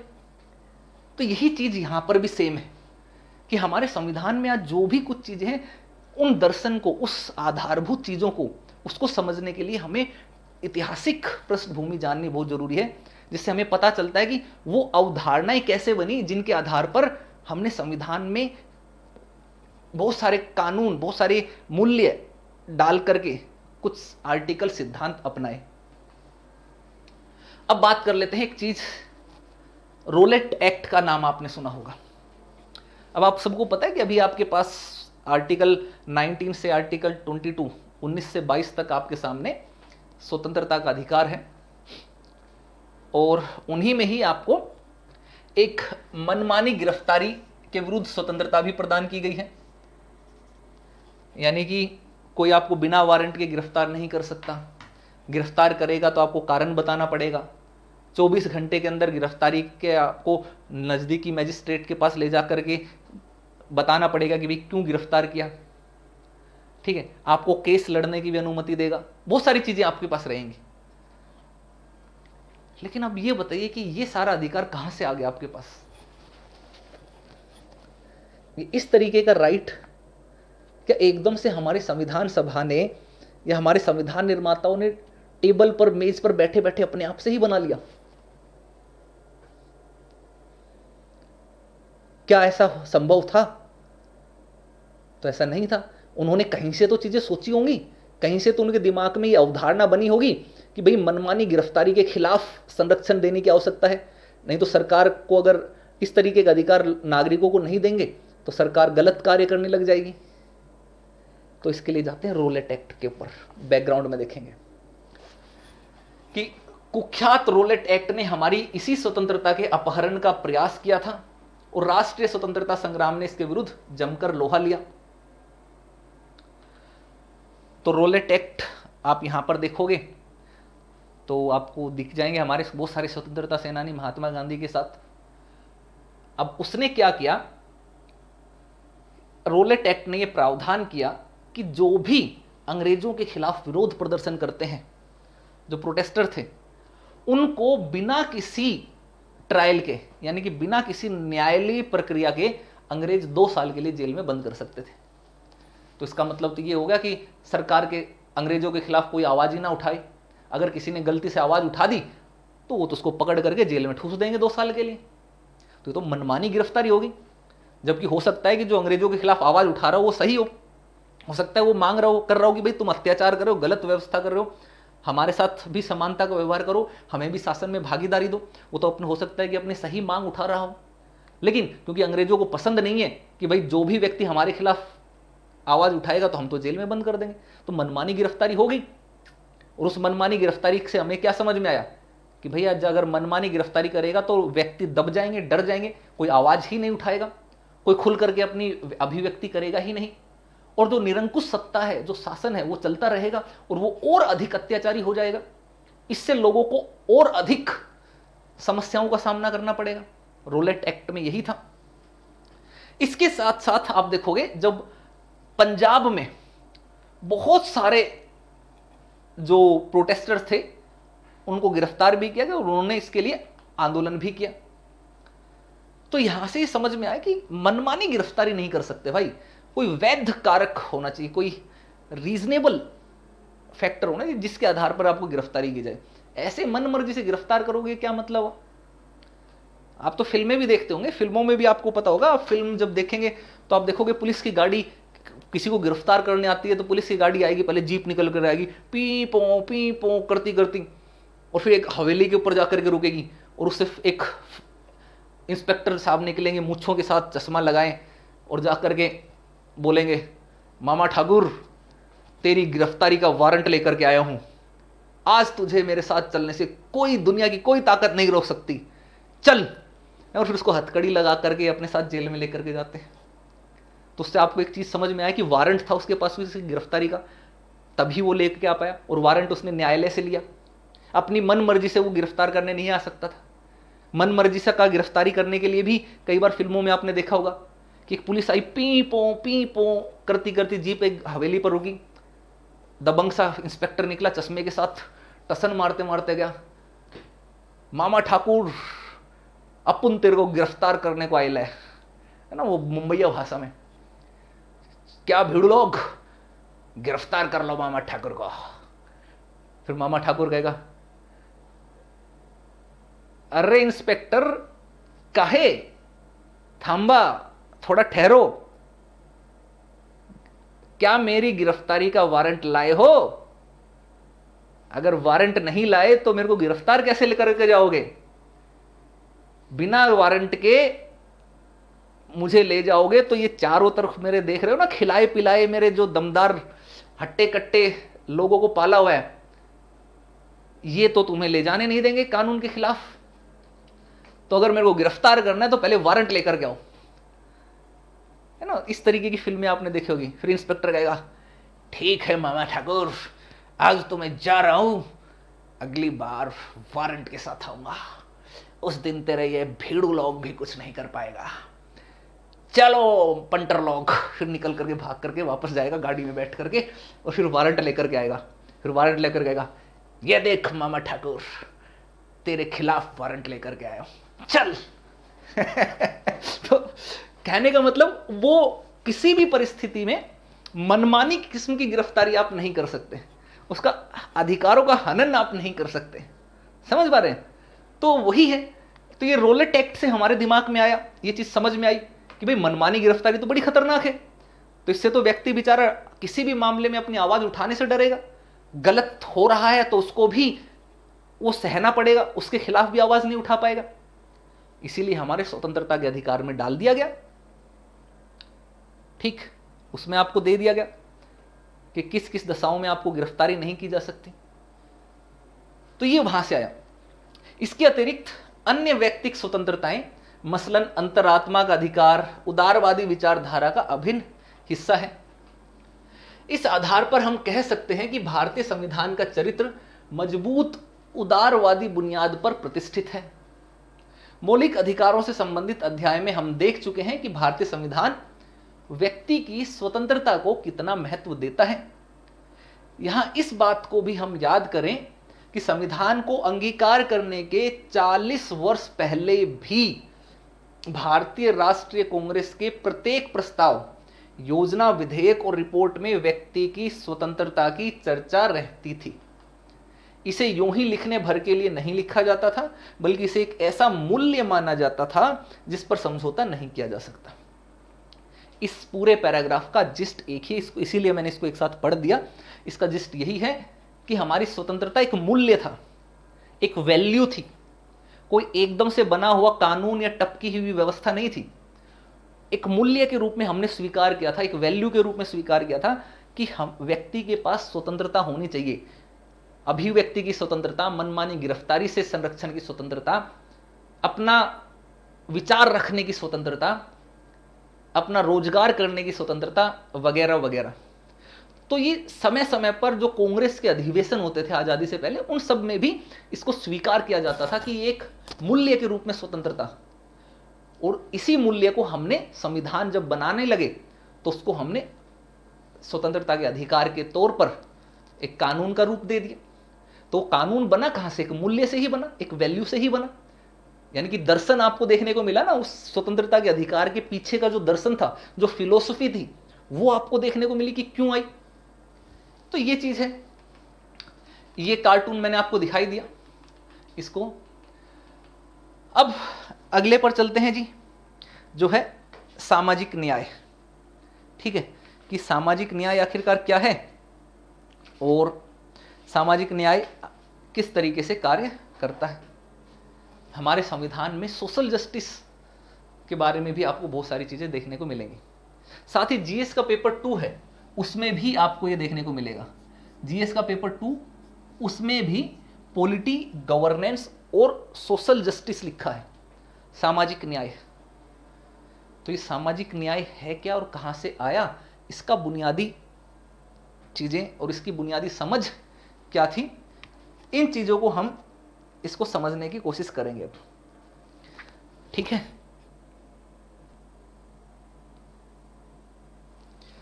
तो सोशल जस्टिस का जो एरिया है, सामाजिक न्याय, इसके तरफ जाने से पहले कुछ इंपॉर्टेंट चीज़ आपको एक बार बता देते हैं ताकि आपको कुछ महत्वपूर्ण चीज़ों की जानकारी यहाँ पर रहे। आप में से जितने भी दोस्त अगर अनअकैडमी का कोर्स ज्वाइन करना चाहते हैं और फीस में डिस्काउंट चाहते हैं, सभी टीचर्स की क्लासेस चाहते हैं, सभी टीचर का नोट्स चाहते हैं और एक एग्ज़ाम पास करने की एक तरीके से बहुत अच्छी स्ट्रेटेजी चाहते हैं, एग्ज़ाम पास करने की श्योरिटी के करीब आप जाना चाहते हैं, तो अनअकैडमी का कोर्स ज्वाइन कीजिएगा। जब भी ज्वाइन करें तो रेफरल कोड ही अप्लाई करना, LYLIVE। आपके दोस्त ललित का रेफरल कोड है, मेरा रेफरल कोड है। 10% का फीस में डिस्काउंट मिलेगा, सभी टीचर्स की क्लास मिलेगी, सभी के नोट्स मिलेंगे, मैं पर्सनली गाइड करूंगा 1 to 1। ये मेरे सारे कोर्सेज हैं ऑप्शनल के, ये जीएस पे मेरे से भी अच्छे अच्छे टीचर्स हैं, उन सभी की क्लासेज आपको मिलेगी एक ही सब्सक्रिप्शन से, एक ही रेफरल कोड को अप्लाई करने से। जब भी ज्वाइन करें तो रेफरल कोड में ये अप्लाई करना है, LYLIVE। ये मेरा टेलीग्राम चैनल है, अनअकैडमी ललित यादव की पाठशाला। इस टेलीग्राम चैनल को ज्वाइन कर लेना, इससे आपको PDF जो है वो मिल जाएगी, और ना केवल PDF बल्कि मेरी कॉन्टैक्ट डिटेल्स भी मिल जाएंगी। आप मेरे को कॉल कर पाएंगे, डायरेक्ट मेरे से बात कर पाएंगे, कोई भी दिक्कत होगी डायरेक्ट 1 to 1 आप मेरे से बात करके मेरे से गाइडेंस ले सकते हैं। लेकिन ध्यान रखना है, रेफरल कोड नहीं भूलना है, रेफरल कोड है LYLIVE। जब भी कोर्स ज्वाइन करें तो इसी रेफरल कोड का यूज करते हुए, इसी का प्रयोग करते हुए आपको कोर्स ज्वाइन करना है। टेलीग्राम चैनल ज्वाइन कर लीजिए, आपको यहाँ पर सारी चीजें मिल जाएंगी। अनअकैडमी के ऐप पर मैंने स्पेशल क्लासेस करवाई हुई हैं, उन स्पेशल क्लासेस को देख लेना है। वीडियो को शेयर करना है, शेयर करा करो यारो। आप जितना शेयर करोगे उतना हमारे दोस्तों तक ये चीज़ें, ये क्वालिटी एजुकेशन पहुँचेगी। और शेयर करना भी एक किसी धर्म से कम काम नहीं है। जैसे पानी पिलाने से आपको पुण्य मिलता है, ऐसे शेयर करने से अगर किसी ऐसे बच्चे तक ये क्लास पहुँच गई जिसको उसकी ज़रूरत थी और उसका एग्ज़ाम क्वालिफाई हो गया, तो उससे बड़ा पुण्य का काम भी नहीं होगा कोई। तो थोड़ा सा शेयर करोगे तो हमारा भी मोटिवेशन बढ़ेगा, हमारे पास भी जब ज़्यादा लोग देखेंगे तो हम भी और अच्छी क्वालिटी से और ज़्यादा मज़ेदार तरीके से आपके लिए क्लासेस रेगुलर लेकर के आने की कोशिश करते रहेंगे। क्लासेस रेगुलर ना होने का एक रीज़न ये भी होता है कि जब आप इधर उधर की चीज़ों में पर तो भर भर के व्यूज़ देते हैं, शेयर करते हैं, कमेंट करते हैं, लेकिन जिसके लिए टीचर दिन रात मेहनत करके आपको पढ़ा कर रहा है, इतनी लंबी क्लास नॉन स्टॉप एनर्जी के साथ, उस पर व्यूज़ ही नहीं है, तो फिर लगता है कि अच्छा बच्चों को चाहिए ही नहीं, फिर पढ़ना ही नहीं है। इसका मतलब वो उनको वही चीज़ें दो, तो फिर सब उसी तरीके की चीज़ें देने लग जाते हैं, छोटी छोटी चीज़ें, है ना। 1 घंटे में ये समाप्त, 2 घंटे में वो समाप्त, ये पढ़ लो इतना ही आएगा, केवल एक ही अखबार पढ़ लो, केवल एक ही चीज़ पढ़ लो, उसी से सब कुछ हो जाएगा। और फिर सबको लगने लगता है कि हाँ शॉर्टकट मिल गया सफलता का, ऐसे ही होगा। लेकिन ध्यान रखना है, सफलता का कोई शॉर्टकट नहीं होता है। कोई भी चीज़ पढ़ोगे तो डिटेल में एक बार के लिए पढ़ना पड़ेगा, कॉन्सेप्ट तभी बनेगा, यूपीएससी के लेवल को तभी छू पाओगे। क्योंकि यूपीएससी कोई रट्टाफिकेशन या रटंत विद्या का एग्जाम नहीं है, केवल एक ही सोर्स पर टिका रहने वाला एग्जाम नहीं है, वो डायनामिक एरिया है। और उसको जब तक आप डीपली जा करके चीज़ें नहीं समझोगे, चीज़ें नहीं होंगी। ऊपरी दिखावे वाली चीज़ें टिकती नहीं है ज़्यादा।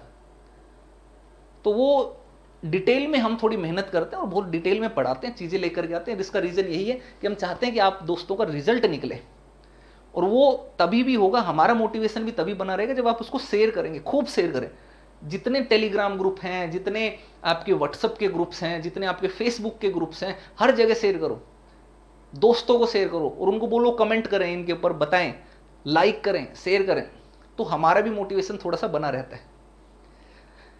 साथ ही जब भी कोर्स ज्वाइन करें तो आप इस रेफरल कोड को भी यूज करें, LY लाइव, इसका भी उपयोग करना शुरू करें, क्योंकि इसका यूज करोगे तो एक मोटिवेशन का सोर्स यहां से भी रहता है कि हमें लगता है कि हाँ चलो हमारे बच्चे कम से कम हमें भी पसंद कर रहे हैं, और जबकि हम उतना ही एफर्ट दे रहे हैं, उतना ही ज़्यादा डेडिकेशन दे रहे हैं, बल्कि ज़्यादा ही दे रहे हैं बहुत सबके मुकाबले। हाँ, बस ये है कि हम दावे नहीं करते हैं, झूठे दावे नहीं करते हैं, बोलते नहीं है कि ये कर लो तो ये कर दूंगा, वो कर दोगे तो वो कर दूंगा। मैं कुछ भी करवाने वाला नहीं हूँ, करने वाले सब आप ही हैं।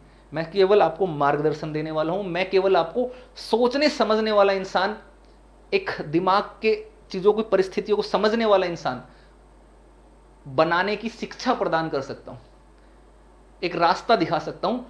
पास आपको अपनी मेहनत से होना है, आपके डेडिकेशन से, आपके एफर्ट से होना है। तो ये चीज़ समझनी पड़ेगी, आपको कैटेगराइज करनी पड़ेगी कि बातें अलग चीज़ है और एक वास्तविकता अलग चीज़ है। लेकिन ये मैंने महसूस किया और देखा भी है कि आप बातें जो करते हैं उनके साथ आप जुड़ जाते हैं भर भर के, आपको लगता है कि वाह क्या है, बढ़िया है। और जो आपको वास्तविकता में कंटेंट पढ़ा रहे हैं, डिटेल में सिर्फ कंटेंट को अच्छे से एनालाइज करके समझा रहे हैं, उनके पास आपको लगता है क्या यार बोरिंग। तो इसका मतलब कहीं ना कहीं आपको भी लगता है कि टाइम पास वाली चीज़ें ही करते रहें, बातें ही करते रहें, लेकिन ध्यान रखना उससे एग्ज़ाम क्वालिफाई नहीं होता है। 8-8, 9-9, 10-10 लाख लोग फॉर्म अप्लाई करते हैं, सिलेक्शन कितना का होता है? 700, 800, 900, 1000 लोगों का सिलेक्शन होता है। और वो वही हैं जो कंटेंट पर फोकस करते हैं, डीप में पढ़ते हैं, सिंसियर होकर के पढ़ते हैं। तो अगर वो सिंसियरिटी चाहिए, वो मेहनत चाहिए, तो आप मेरे साथ बिल्कुल जुड़ना, लाइक शेयर करना, अनअकैडमी का कोर्स ज्वाइन करें तो ये रेफरल कोड अप्लाई करना LYLIVE। और अगर आपको सिंसियरिटी नहीं चाहिए, एग्जाम क्वालिफाई नहीं करना, मेहनत नहीं करना चाहते, केवल झूठे दावों में रहना चाहते हैं, तो आप कुछ भी कर सकते हो। उसके लिए फिर हम कुछ भी नहीं कह सकते। आपका करियर है, आपका समय है, आपका पैसा है। हाँ, लेकिन इस चीज़ की मैं बता सकता हूँ कि अगर आप हमसे जुड़ते हैं, ये रेफरल कोड से जुड़ते हैं, तो क्लासेस तो सभी की मिलनी है, सभी टीचर्स की मिलनी है, नोट्स भी सबका मिलना है, लेकिन मैं पर्सनली गाइड करता हूँ मेरे सभी स्टूडेंट्स को। पर्सनली आप फ़ोन कर सकते हैं, डायरेक्ट बात कर सकते हैं, टेलीग्राम चैनल पर मेरा नंबर मिलेगा आपको, हमारी डिटेल्स मिल जाएंगी, उससे बात कर सकते हैं मेरे से।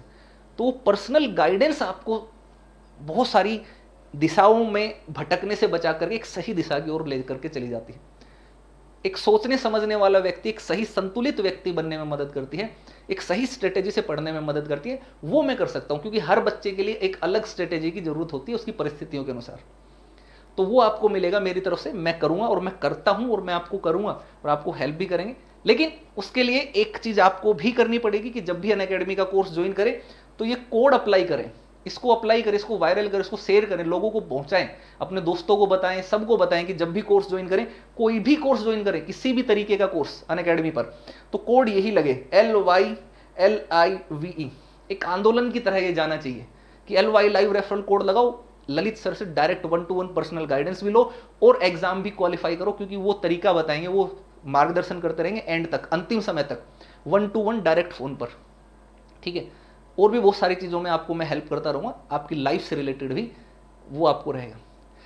तो LY लाइव रेफरल कोड के साथ आपसे मैं विदा लेता हूँ। अब क्लासेस रेगुलर आती रहेंगी, 8 बजे डेली क्लास रहती है, तो डेली 8 बजे आ जाना है, रेगुलर क्लास रहेंगी। मेगा मैराथन क्लासेस जो है उनको देख लेना है। M लक्ष्मीकांत की मेगा मैराथन 32 घंटे की और 60 घंटे की यूट्यूब पर अवेलेबल है। आंतरिक सुरक्षा आपदा प्रबंधन की 30 घंटे की मेगा मैराथन, 6 से लेकर 10th क्लास की NCERT का 30 घंटे का मेगा मैराथन और अंतर्राष्ट्रीय संबंधों का 22 घंटे का मेगा मैराथन, ये मेरी आ चुकी हैं।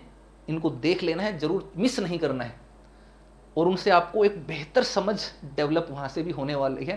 फ्री में भी आपको उतनी ही जान से कंटेंट हमने दिया है, उतनी ही जान से मेहनत करके चीज़ें पढ़ाई हैं कि आपकी समझ वहाँ पर विकसित होगी। तो और अगर हमारे ये प्रयास अगर आपको अच्छा लगता है, ये मेहनत अच्छी लगती है, ये डेडिकेशन अच्छी लगती है, तो कभी भी जब आपको लगे कि आपको अनअकैडमी का कोर्स लेना है, एक सिस्टमेटिक तरीके से तैयारी करनी है, तो ये कोड लगा देना बस, LY लाइव।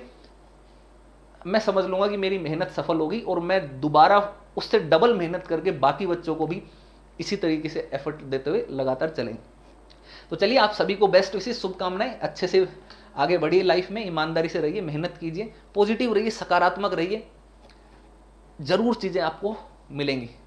ठीक है, तो एक हाई जोश के साथ आप सबसे विदा लेते हैं। आप सबको वंदे मातरम, जय हिंद, जय भारत, लेट्स क्रैक इट।